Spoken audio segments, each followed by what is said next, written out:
Hi, you guys. Thank you so much for joining me tonight. I am here. I'm Shauna from SBell Wellness, and I just wanted to come in and really empower you with some natural solutions that you can use to really support your immune health. And we'll talk about some choices we can make with like kind of understanding our body and its reaction to foods we might be enjoying or not enjoying, and then adding in some information just about supplementation and how to navigate that, and then about essential oils that can support your wellness as well.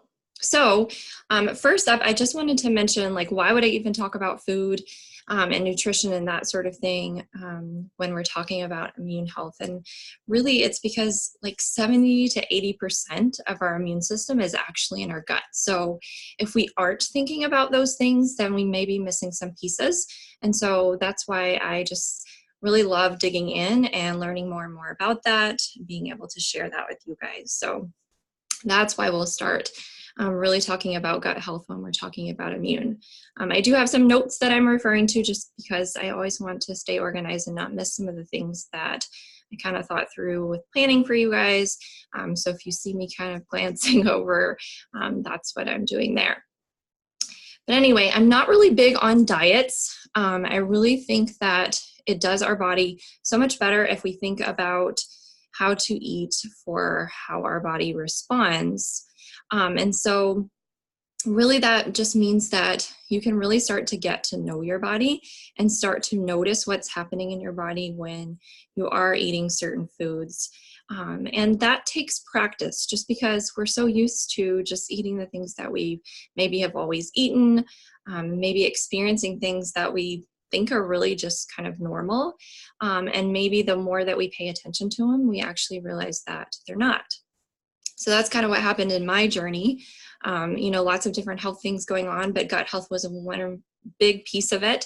And a lot of times I just got from, the doctors that I was seeing that this is just how it is and people deal with those things and that's just what you'll do. And that's what I did for a really long time until I was like, I don't think so anymore. And I want to figure this out. So getting to know my gut was a big part of that. And some of the things that we experience that we might not even realize, I mean, some of them are pretty obvious, right? We have the nausea, bloating, elimination issues, one way or another sort of thing, gas, even weight changes, we contribute those things to gut health, or it's easier to kind of think of that gut when it comes to those kind of things. But things like sleep and being constantly tired, dealing with fatigue, skin problems, things like breakouts and rashes and just any of those skin conditions that you can name, allergy symptoms, respiratory challenges, so many of these things can actually really be rooted in gut issues. And so those things aren't normal. And so we do want to really pay attention to them. Their body messages, their signals from our body telling us that we need to pay attention. And there's something we can do about it. We can break the cycle of these things. It really just takes tuning in, doing a little bit at a time. So you're going to hear information. Don't ever be overwhelmed with it. This is a journey and you'll take little steps at a time and you'll start to notice some things that may happen for you in your wellness, and then you're empowered and you're motivated to keep going with it. So tonight I wanted to share with you 6 kind of scary things that are in our food that if we start really paying attention to them, you can start avoiding them, can start kind of notice, read the labels, start to see what's in our food a little bit more, and then be able to make some decisions and notice if you are getting different body messages happening. And these things, you guys, they're huge factors for immune health for sure, but not only that, mental health, emotional health, attention, really, a lot of the studies are starting to show that these things are having an impact on whole body wellness. But tonight we're really tuning into that immune system. So number 1 is residues. So this is talking about like herbicides and pesticides and, conventional farming that's really using like hormones and antibiotics and those kind of things. And so people kind of ask me often, like, should I, do we have to eat organic? Does everything have to be organic? What's kind of the difference between that sort of thing going on? And so, no, you don't have to. You just have to be smart about it. And so, if you, do any reading on this, you can look at like the Clean 15, that sort of thing, and kind of look at those ones that you can get that are maybe a little bit safer and not having those pesticides in them that may be used in some conventional farming methods. And so another list would be to look at the Dirty Dozen. And so you want to look at those, and those are the ones that you want to make sure that you are making those smarter choices with the organic for those Dirty Dozen. I'm not going to go through all of those. You can look that up, and there's great images out there. Super easy to follow, super easy to have with you and kind of be able to use that as you're picking it. But we really want to make sure that we're not having these things on our food, or we're avoiding them as much as we can. We want to be social, and we want to be out and, eat out and do those things. And I'm not saying don't do those things. That's important for your health and wellness too, to be a part of those things. But as much as we can control those things at home, then we want to be thinking about that. So residues is number one. Number two is flavorings. This one is so super tricky because there's just so many things that are hidden in food. And so that's more of, processed food is kind of why I say food, because the more I learn about it, the more I realize it's not actually food. But some top ones that you really want to be mindful of is MSG for sure. I mean, there's tons coming out about how it stimulates the neurons in our body to death. And so that's just something that is a hard no for me. And so, having a history of migraines and that sort of thing, it's just a no. We need to really make sure that we're not doing those things or giving our brain those things that are really, really harming it. And then yeast extraction and natural flavorings. And so a lot of times we don't know the origin of it. And so those are things that are going to be in there. And I know the word natural, and you think, okay, maybe it's okay. There's just a lot of question about what it is. And so it is in a lot of things. It's kind of hard to avoid it all of the time. But if you're just kind of being mindful of that and really looking at ingredients and whether you really want it or not, that's one to start to pay attention to. So those are flavorings. And then other additives, so things like preservatives, artificial coloring is a really big one.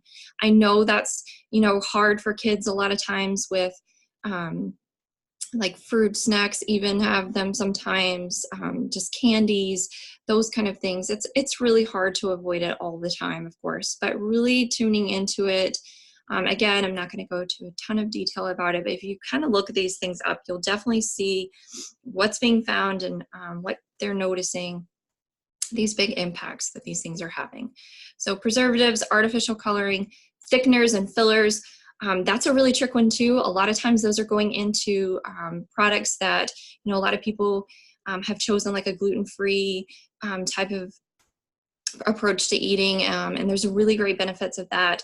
But a lot of times there's thickeners and fillers and those kind of things put into the processed gluten-free products to be able to get them to stick together and all that sort of thing. And so just want to be mindful of that, and I want to share that with you because that's just something I've learned over time as you get to know those things. Same thing with some of the nut milks. So a lot of times people are learning like, oh, well, I can move away from dairy and because that's kind of upsetting me. And so I'm going to start using some of these alternatives, which there's some really great ones out there, but there's also some that really have a ton of fillers in them. So just start paying attention to those labels. You'll start to notice. And if you just take one or two of these areas and you start to kind of notice them for what you're choosing, and then you can build off of them as you go along. Next up, number 4 is bad fats. And so those are those vegetable oils. So corn oil, safflower oil, canola oil, those oils are ones that are most of the time, if not all of the time, grown with genetically modified process going on. And I'll talk about that in a little bit, but those are things that we want to be mindful of in our body, as well as hydrogenated oils. A lot of those are coming out. The FDA has been working on banning those, and so those hydrogenated oils are coming out of our food, which is a good thing. And then number 5, one of the big culprits that I've had to learn a lot about in my own journey is sugar. And you guys, it's crazy. It's crazy how much sugar is in stuff when we start paying attention. And especially, I mean, there's a lot of natural sugar in things, but especially those added sugars, especially if you're choosing, you know, low fat kind of things. They got to put sugar in it for it to taste good when they take the fat out of it. So, you know, the World Health Organization says that as women, we should have only about 25 grams of sugar a day. That seems like a lot when you say the number 25. You start looking at products and you're like, whoa, okay, that's not. So just to give you some examples of some things that, you know, I had in my repertoire of eating over time, a 12-ounce can of Coke actually has 39 grams of sugar in it. There's some popular orange juice brands that have 42 grams in a serving.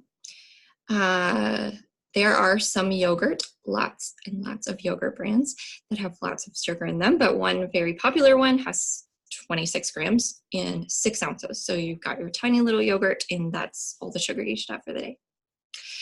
And there are some snack bars, you guys. So when we look at bars and we think, oh, there's, you know, great fiber in there, and there's protein in there, and we're getting what we need from this, and there's 25 grams of sugar in that bar. So this was super eye-opening to me when I started paying attention to it, and it just can wreak havoc on our gut. And it really has an impact on all those other things that I talked about, because it really is impacting us from the inside out. And so then we start to notice those things in our skin and, you know, all of that we're dealing with.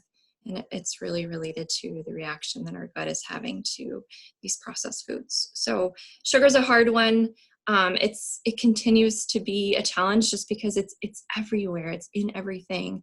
And I just like to say, like, you know, try to kind of follow like maybe like an, you know, an 80-20 rule or a 90-10 if you're having some really good weeks, right? Of just really trying to cut back on it. Really trying to find other things that you can put in that you enjoy so that you're just crowding it out. That's how it's worked for me, is that I don't feel like I am depriving myself of something, but that I am just crowding it out with other things. You're getting sweet things by, you know, eating sweet veggies and like sweet potatoes and carrots and those that have, you know, that natural sugars in it. You know, our fruits that are higher in fiber, and so it helps our body be able to break down those sugars, and you're still getting that natural kind of sweet that you're looking for. And then just things like being able to have sparkling water. There's some really nice limited ingredient ones out there. You just have to be careful too. Some of them have some additives in there that you don't want, but there are some really great brands out there. And if you ever want to message me about certain things, you know, I don't talk a lot about diseases or brands too much here, but if those are things that you want to talk about, I've gone through a lot of those things in my journey, so I can share that with you. But those are just ways to really make sure that we can start to be mindful of the sugars we're taking in. And the last thing for those culprits are the GMOs that I started to mention earlier. So those genetically modified organisms, you know, that's a question I get often too. Like, really, is it bad? Like, what's the deal with that? And really what it's about is that it's really what, you know, big agriculture is using and used because they needed it to like reduce the amount of pesticides that they needed. And what's really happening is like, it's actually leaving residue, and the plants are becoming resistant. And so we're just getting a lot of unneeded bacteria, viruses, all kinds of things are happening from that process. And there's not a ton of information out there on safe. And so that's a scary part too. If you can't tell us it's safe, then, I mean, I have to say that, like, I think that it's unsafe then. So I really want to pay attention to that. And you guys, they're starting to use it to do things like make apples that don't turn brown. that's just not natural. So that's something that we just really want to be leery of. There's some really great things happening with that. If you go on the non-GMO project page, you can actually look up products and you can see what level of risk they have. And so there's a really great chart there. And so that's a really great place for you to just kind of go and look and see which ones. And so it's actually, I don't think it's like fully required that it goes on packaging yet. So I know there's a lot more coming out. There's some different regulations that happened over the past couple years. I'm not sure if it's fully a regulation where all the products have to be marked. So that's definitely something you want to be aware of. So when I talked earlier about those vegetable oils, a lot of times, if those are in there, then it's likely a GMO product. So those are definitely ones that you want to avoid. So those are our scary top 6. I know that that can sound scary and it can sound like a lot, but again, just take a little bit at a time, just start to notice them, you know, make it a game with the kids, see if they can kind of find it, you start to teach them. I think this is so important to teach the younger generation so they can start to learn these things, and so they're not backtracking the way that we are and trying to kind of figure some of that out. They'll be able to be empowered now. And so what do we do instead? Of course, eating more whole foods is really what we want. So we're trying to back off of those processed foods as much as we can and really start to see like fruits and veggies and those kind of things as convenient food. It does take a little bit of work up front, but if we're meal prepping and having those things available, it can be convenient as well. Whole grains, if grains are your thing, just definitely making sure to, you're kind of looking into the whole grains. And then with protein, just making sure it's quality. So really looking at, you know, how the meat was raised and wanting to make sure that you don't, you know, get those meats with the antibiotics and all of those kind of, you know, the feed that the animals are getting. It really is important. And yes, you are right now going to pay more for those things. And so that's just where we, you know, try to look at where we want to put them in our diet so that it's not impacting our budget as much as well. And then of course, drinking water, you want to make sure you're staying hydrated. That's really going to help your body stay well. And then I just wanted to talk a little bit about supplementation. That's a question I get to just because, and honestly, it was one that I questioned in my journey too, because, you know, like if I'm eating really well, then why do I need supplements? And so the more I learned about it, it's because as our body ages, our body absorbs things from food way less than it does when we're younger, and we really need a lot of these minerals, a lot of these vitamins to be able to help our cells be able to repair and regenerate and keep us going and staying healthy, and if we do get sick, not lasting so long. And so that's why they're super important. And honestly, I've tried so many supplements across the years, you know, some okay. When I tried doTERRA's, I really, really started noticing a difference. And some of the ones that I think are really important for our gut health and then, of course, our immune health would be the PB Assist, which is the probiotic.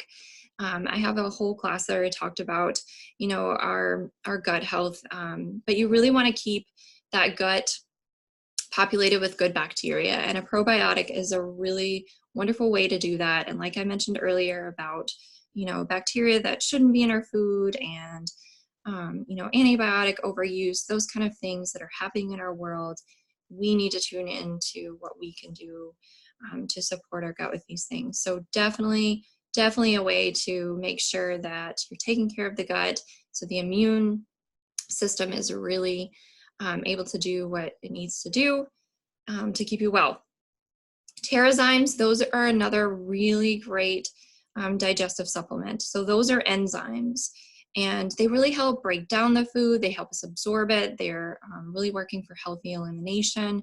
And so just taking those with each meal has really just been able to support gut health in so many ways. So definitely one that I recommend as well. And then, you know, I actually had someone asking me about things that they could give their kiddo because they're not big on fruits and veggies, and there's only select ones that'll do. And, you know, his vitamin absorption is low and what can we do? And so I said, what if you put, you know, open up one of those Terrazymes and put it in a smoothie with a couple things that, you know, the couple fruits and veggies that he does like, see what happens. And so that was just going to allow his body to absorb more from what he was getting from it, break it down, and really be able to benefit from it. And I got a message from her that he did not detect it. Apparently he's a really good detector. And it worked. So that is something that I want to continue to share with you guys if you've got some of those kiddos who are a little bit harder to get those nutrients in. That's a really good way to do that as well, especially for those kiddos who don't like to or are not old enough yet to be kind of swallowing pills. And then next up is the Lifelong Vitality or the Daily Nutrients pack. And so that's really supporting our overall wellness. It's really, again, helping those cells be able to do what they need to do. Those minerals, those vitamins are so, so important. And we're just not getting it. We're not getting it, even if we're eating well, just because the soil is so depleted that a lot of our food is growing in. And so we really need these nutrients to support us. For me, hands down, like, I mean, I work with kids. I get sick way less than I used to before taking these. And when I do get sick, it doesn't last. And so I am able to move past that. And it's just been so empowering. You know, I know it's hard, like, to think about all these things, and it's definitely a journey and putting them all in, but I just, you know, I like to share because I think it's important for people to see it can actually happen. And I actually haven't been to the doctor for any sort of illness in over 2 years. And, you know, I go to the doctor. I think the doctor is important. I go there and I get my blood work done yearly, and I get my checkup, and I make sure, you know, there's screenings and those kind of things they want to make sure being proactive about. But I'm able to use it as a resource in that way and not having to go for the sick care. And so that is so, so empowering for me, and what I want other people to feel that they can have in their life too. And also, I want to say that doctors are not bad. They're great people. They have great intentions. They really are there to support sickness. Like that's what they're there for, and that's, you know, what they're able to put their attention to. And so they're not looking at things like nutrition and things we can do to prevent. And so that's why having that integrative approach is really important. And so, again, why I continue to really hope that you feel empowered by those things too. The last thing I want to talk about tonight as we talk about immune are those oils. And so those of you who have been on this journey with me, you've probably heard some of these before, but I want to give some reminders and some just a couple little additional tips that have come over time in case you need some extras. So you definitely want to make sure that On Guard, which is a doTERRA oil, all of these oils are doTERRA oils. That's what I use, and that's what I trust, and so that's what I know and we'll talk about. But On Guard is a protective blend, and so it's got all those oils in there that are really supportive to our immune system. And so using the On Guard soaps or making your own soaps with the On Guard, super easy to do, making your own hand sanitizer with it. Again, message me. I can always send you recipes if you need them. Quick, easy, can do it. Have it with you wherever you go. I carry it with me to the grocery store. I spray down the grocery cart. You know, we're around people all the time, and not everyone is being mindful about those things or being aware that we just need to think about those things. And so having your own, again, empowers you to be able to do it. Putting it in your lunchbox, your purse, those kind of things. And so if you're not able to wash your hands, have it. On Guard line also has toothpaste and mouthwash. Those are really great ways. Our mouth is just a place that we take in a lot, and being able to use the On Guard products to protect us there is a really great choice as well. And then, of course, using the On Guard oil, diffusing it in the house. I tend to diffuse it more just when sickness is there, but you can definitely do it in a proactive way too. Using the touch roller is a really great way. The touch roller are the doTERRA line that are already pre-diluted with fractionated coconut oil, so it's safe for all ages in the family. And you can put this right on. So this is a really great daily use oil, putting on the bottoms of your feet, down the spine, the back of the neck, for the kiddos as they're leaving, going out to school, putting it on yourself as you move into your routine. That's a really great way to do it. If bedtime routines work better in your life, you can certainly put it in that way too. And then when we're sicker or it's sick time of the year, for me, because I do work with kiddos, I actually use this one pretty regularly now. And so this is Flume, probably going to be called Flute now that Melaleuca with doTERRA is tea tree. But you're going to have frankincense, lemon, oregano, on guard, and Melaleuca in there. And if you need dilution, that sort of thing, again, just message me and I can help you out, because there's a little bit of difference in dilution and what you would do for an adult versus a kid. But this is going to be a really great way. There's just so many antibacterial, antiviral properties of these oils, and they're really just going to respond to your body so quick and be able to support your immune system on a regular basis. So definitely want to do that. Some people ask about oregano, like I heard you're not supposed to use that one every day. And it's really, if you're taking it internally, you would only want to take oregano for about 10 days. So if you do take some of these oils internally when you get sick, like in a vegetable capsule or something like that, you just don't want to take that one for long term internally, but you're doing fine if you're using it on your skin. And then just sometimes I like to swap them out a little bit too, just to give the body a chance to have exposure to some other oils that can be beneficial. And one of the ones that I've really been using lately for that is Stronger. So Stronger is actually from the kids line, but it can be used for all ages, and it's a protective blend. And so the kids line is just gentler oils. The aromatics are a little more gentler, and so the kids kind of respond to them better for some of them. And so this one actually has rose and frankincense and cedarwood and litsea, which is an oil from New Zealand that has really great properties for boosting the immune system. So that's one that I kind of trade off. So for those of you who have been doing this with me for a while, that's a way to kind of trade off. That's a way to get the kids more involved if that's something that would benefit your family. So those are the things I wanted to share with you guys tonight.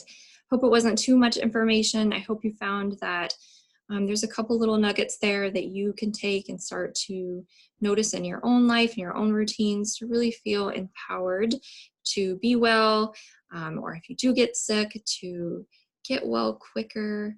And some of this is hard, and it feels hard at first, but I will tell you that it gets easier, and you start to crowd out those things that aren't serving your body, and you start to notice how much better you feel, and you're not dealing with all of those symptoms that you might have been dealing with in the past, and it makes it totally worth it, and you're just going to keep moving forward with that. So if there's any way that I can help you with this, please make sure you reach out to me. If you jump on over to sbellwellness.com, you can get all my contact information there. I'm happy to kind of go over some things with you if there's some individual things that you want.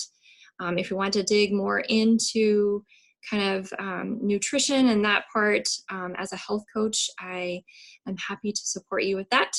We can start out with just a simple kind of health history type of thing that goes well to really kind of help you look at things, and that of course is at no cost to you to just start to look at and explore that. So if that's something you want to do, make sure you reach out. And thank you so much for joining in. I love teaching here, but I also love teaching in person. So if you ever want to host a class, grab a few friends, a few family members, and I can come and share with you.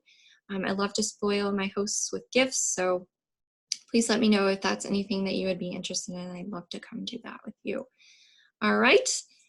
Thank you again for tuning in, and I will see you next time.